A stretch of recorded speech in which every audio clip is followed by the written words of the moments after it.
Arestado ang isang cellphone repairman sa Agusan del Norte matapos umanong kunin at ipakalat ang pribadong video sa pinaayos lang sa kanyang gadget. Nagbabalik si June Veneracion.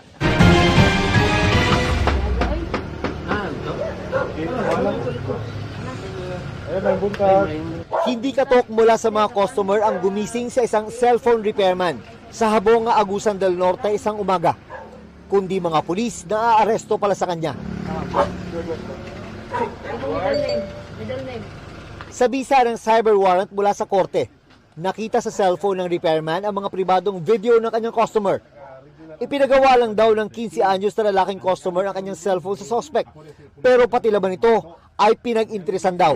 Bago niya ito sinauli, ito ay kinalikot niya muna. Nang sinauli niya, after several days, kumalat na sa barangay, sa pamilya at sa school yung video ng biktima.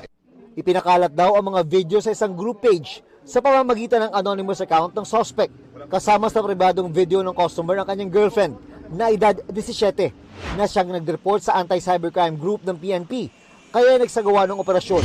Baka meron siyang hidden agenda na ipakalat yung video na ito. Ito ay nagdulot ng matinding kahihiyan o pangamba, stress sa ating mga kabataan.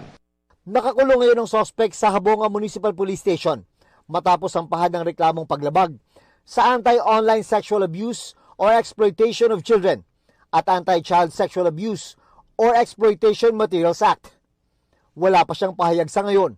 Paalala ng ACG sa publiko, Huwag niyong iiwanan, bantayan niyo habang inaayos ang iyong cellphone or